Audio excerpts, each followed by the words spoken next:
It is March the 18th, 2019. I'm going to give you a quick update on the berry trials that we're doing in our demonstration house in Culiacan, Mexico. So this year, 50% of the houses are devoted to berry trials. So here we have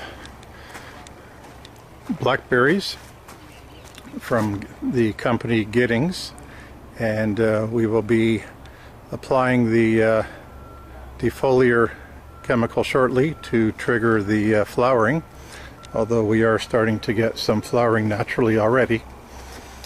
And one of the things that's interesting here is we're going to use the chemicals on this side here, and on this side we're going to allow the plant to mature naturally and reduce the water availability in order to stimulate the flower initiation.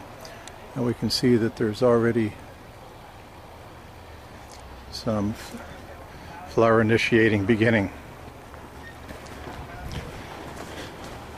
So from the blackberries we move over here to the raspberries, where we have the variety Evita, and it was transplanted September the 30th.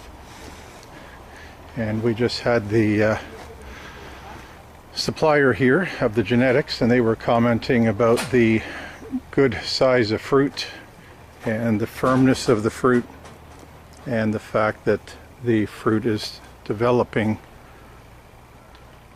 up and down the body of the plant, which typically doesn't happen in tunnels. You tend to get more of the fruiting just at the top here.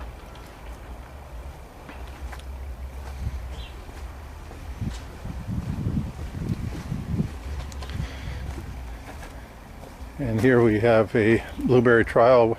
The variety is Biloxi.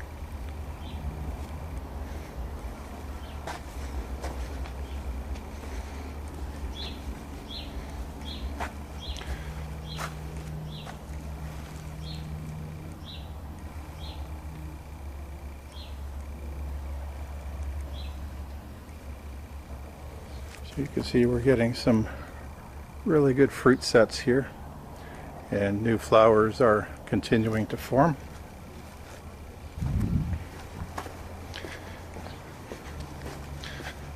Over here we're doing strawberry trials with two varieties.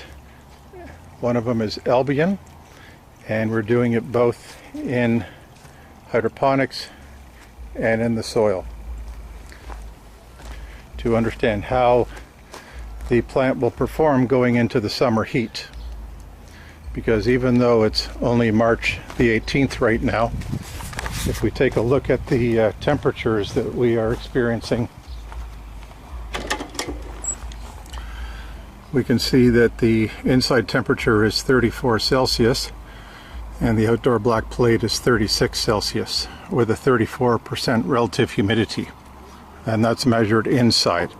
So we know that it's going to be even drier than that outside.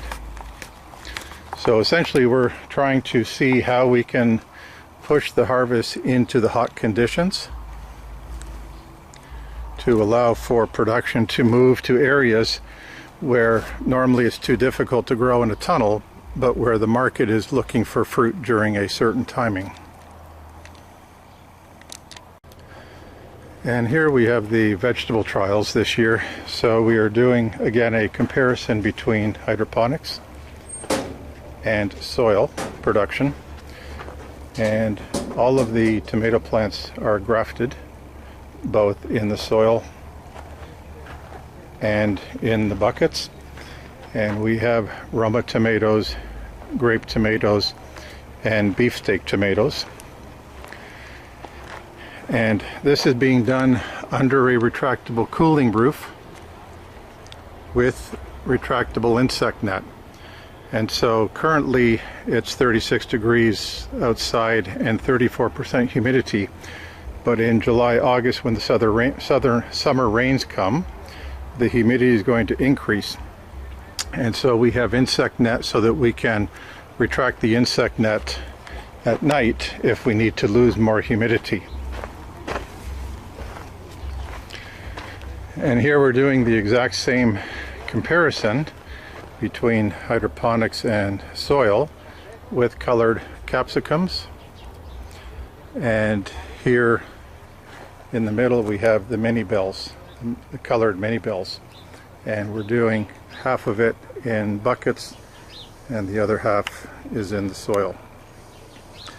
The retractable cooling roof is controlled by a separate motor and computer here, so we're able to regulate the temperature and humidity, and we do have a low pressure misting system, again, that's operated independently between the tomatoes and the colored bell peppers. And over here we're doing a summer cycle of tomatoes, and these two are grafted tomato plants, and we're going to be growing them into the summer as long as we can. We decided to use strings instead of stakes, and here we have stationary insect net and a retractable cooling roof. So with the three different growing environments, here we have stationary insect net with a retractable cooling roof. Over there with the peppers we have the retractable cooling roof with retractable insect net, and over the berries all we have is the retractable cooling roof.